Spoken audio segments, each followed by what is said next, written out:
My own private Idaho in the rain, with the boys waiting for me to finish soon and just get inside. Um,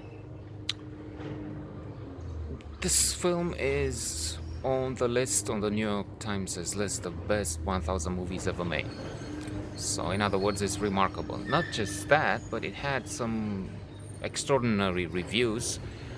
New York Times, Washington Post.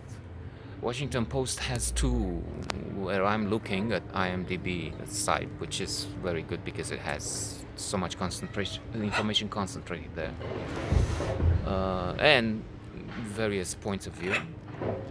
New York Times and Washington Post, in one of the two reviews, the latter, think this is perfect. They gave it 100 out of 100, and they're mesmerized by the filmmaker Gus Van Sant, the acting, River Phoenix, the late regretted actor, brother of Joaquin Phoenix, one of the titans of this day, winner of the last, well, let's hope not latest Oscar for Best Actor in a Leading Role.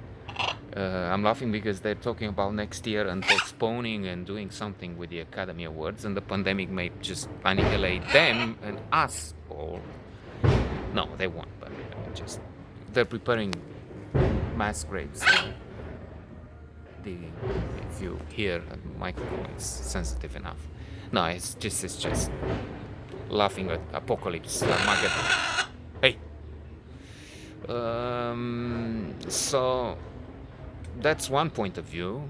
The other, I think it's Time and USA Today when it was. USA Today, is it still there today? I'm not sure. Maybe online.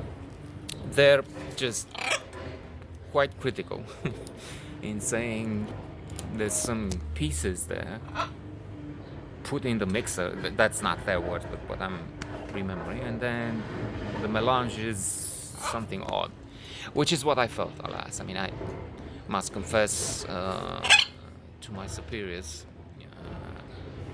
which is to him, he's my superior, he's shouting at me all the time, that I haven't done my homework. That is, I could stand this only up to near the last half an hour or so, because it's not, I mean, that's how I felt, but like Time or Vanity Fair, it's just without a plot.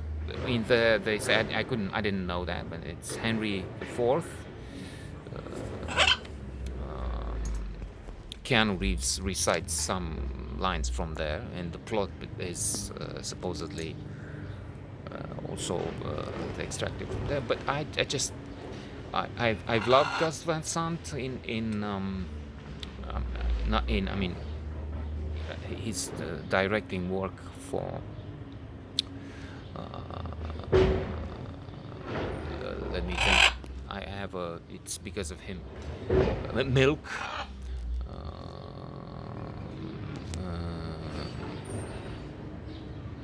It escapes me now, but for some reason, so in other movies, but here I just it hit me in the head with a hammer, but not in a positive way. As it seems, I just lost even the good movies made there. River Phoenix has also an interesting, if sad, idea. He's made some Good Will Hunting. That was one of those I was looking for. Elephant is another one which I enjoyed, but that was also somewhat odd, or more than somewhat. Very odd, as far as I can recall. And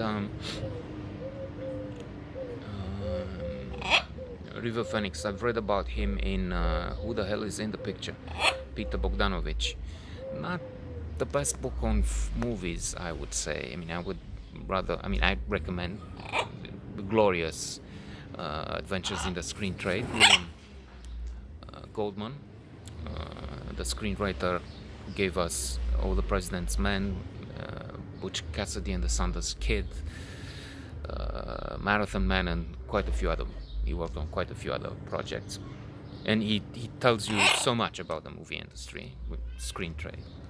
And even the kid says in the picture, Robert Evans, former head of Paramount, producer, actor, the man as a producer, the man who was behind Chinatown, The Godfather. So some of the best 10 movies ever made. Rosemary's Baby. I just noted on it yesterday. Okay, so if you ask me, it's not. I didn't really see it as on my list of best 5,000 movies ever made.